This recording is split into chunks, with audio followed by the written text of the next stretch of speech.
सिर्फ 400 रुपये इंजेक्शन के लिए एक बुज़ुर्ग खातून, एक गरीब माँ पूरे मोबाइल मार्केट में फ़रियाद करती है। ये वीडियो देखने के बाद दिल खून के आंसू रो रहे हैं।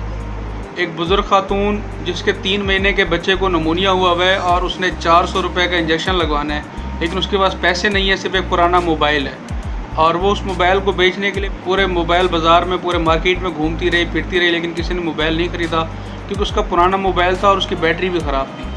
आखिरकार वो एक दुकानदार के पास जाती है जो उसकी ना सिर्फ उसकी बात सुनता है बल्कि उसको अपने पास से 500 रुपये भी देता है कि अम्मा जी अपने बच्चे का इंजेक्शन लगवाएं, और उसके मोबाइल में नई बैटरी भी डाल देता है फ़ी सबिलिल्लाह कि आप जाके मोबाइल भी यूज़ करें।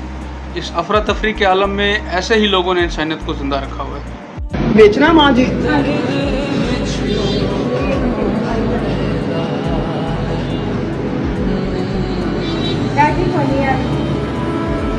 माँ जी इन्ना पुराना मोबाइल है बेचन क्यों लगे हो? मैं बच्चे की दवाई ले रही हूँ। बच्चे ने की मसला? नमूनिया।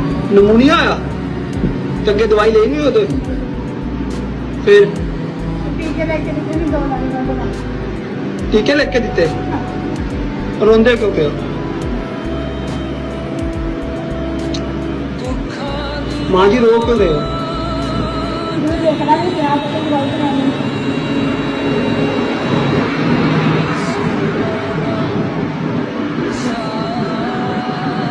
चुप करो माँ जी, अल्लाह का आसानियां पैदा करेगा। बच्चा किड्डा की हैगा? 3 महीने ਦਾ ਤੇ ਹੁਣ ਵੇਖਦਾ ਨਹੀਂ ਪਿਆ ਤੁਸੀਂ ਦੁਕਾਨਾਂ ਤੇ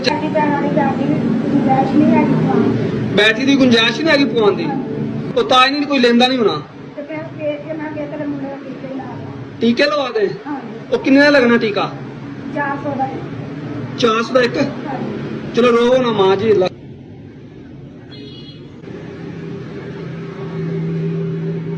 ਆਪਣੀ ਪਾ ਲਈ ਆ, ਔਨ ਹੋ ਗਿਆ ਵਾ ਤੇ ਹੁਣ ਦੱਸੋ ਨਹੀਂ ਕਰਦਾ। ਟੀਕਾ ਕਿੰਨੇ ਦਾ ਨਾ? 400 ਦਾ ਟੀਕਾ। ਤੇ 400 ਦੀ ਮੈਂ ਬੈਟਰੀ ਤੋਂ ਪਵਾ ਲਈ ਨਾ ਆਪਣੀ।